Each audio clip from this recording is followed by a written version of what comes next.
Wars collectors, and welcome to another Bossk Bounty video, and welcome to my review of the Star Wars The Vintage Collection Weequay from Return of the Jedi.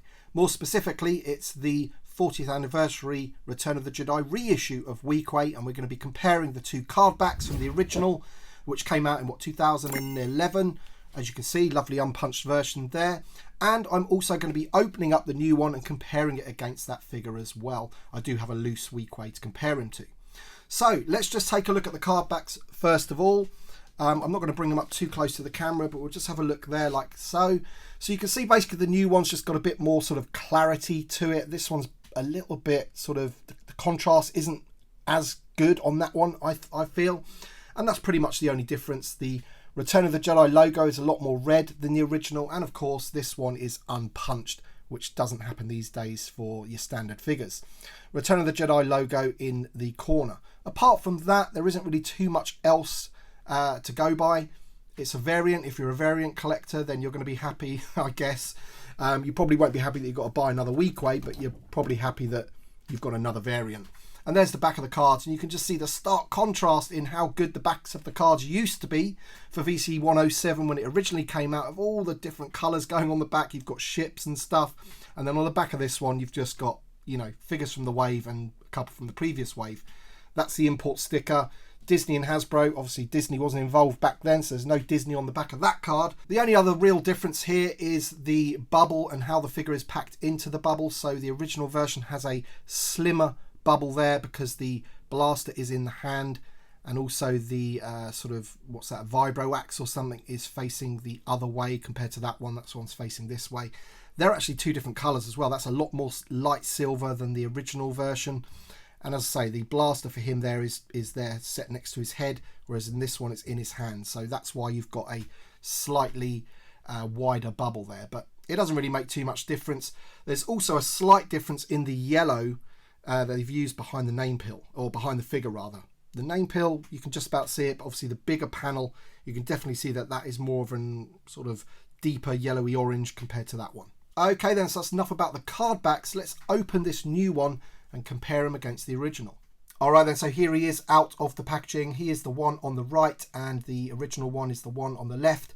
And I've got to say, there are some things that I think they've improved with this figure, and then there's other things which I think they haven't, and I prefer the original. So first and foremost, if you look at the skin tone of the figure, the original version was like a sort of rusty orange colour. The new one's almost like had a sort of browny grey wash over it, basically. You can see his hands there, two different colours, and his face has had this like wash put over it. I actually prefer the face of this guy.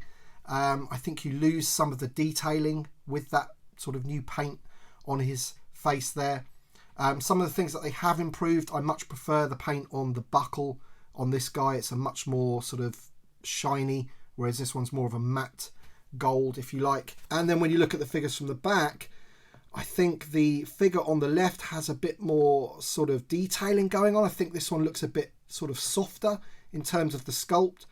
And there you've got those hinges. So that's the biggest improvement. You've got the correct hinge colour on his legs, whereas you didn't on the original.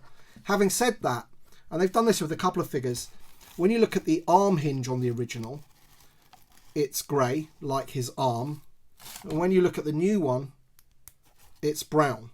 So I don't really know why they do that. There must be a reason for it, but there's the two figures. So we'll just take a bit of a close-up look there, and you can actually see that sort of paint that they've put on his face. I wouldn't go as far as to say that it's been splodged on, but you know, it's a wash completely all over the figure. But I think I just prefer it without that, to be honest. Let me know your thoughts in the comment section below about that one, but I think I prefer it, and I prefer the paint apps on his strappings there. These ones sort of mould into the colour of his tunic. Not too much difference. I think I prefer the hair on the new one. It's more black with a sort of better wash going on it. That one is definitely more sort of splodged. So like I said at the beginning, I like some of the things that they've done to improve the figure, like the hinges and the belt buckle, and some of the paint apps are a little bit better. But in other areas, especially the head, you know, I think this one had a bit of detail going on, a bit of sort of wash going in between some of the sculpt and everything, just to bring out some of that detail. I don't think they needed that much, really. Let me know in the comments which one's more screen accurate to you. I don't really know, but there they are, the two Weequays. Glad they've done the hinges, of course. The articulation's exactly the same. Of course, he's got the swivel hips. Unfortunately, it is a reissue of an older figure, but he does have the hinges at the shoulders and the hinges at the elbows, swivel wrists. The head is just on a ball, so you don't get too much motion with that. Swivel at the waist, swivel at the hips, knees with the correct hinges, and then he has the ankles as well. No rockers or anything, just ankle joints. Here's the two accessories, the sort of vibro axe things, and this is the new one on the right hand side. So this one's more of like a gunmetal grey, and this one's more of like a sort of lighter silver. Both of them have zero sort of paint apps on them, so it wasn't like they cheaped out in that respect. I think you have to look at figures like Woof and stuff like that to get actual detail on their weapons. So those are those. Yeah, not too much difference. Doesn't really bother me either way. And then, of course, you get a black Palace-style blaster in with Weequay. He doesn't have a holster for it, so my original one on my skiff holds his vibro axe, so I've just had to put the blaster, packed away somewhere, and I'll be doing exactly the same with this one.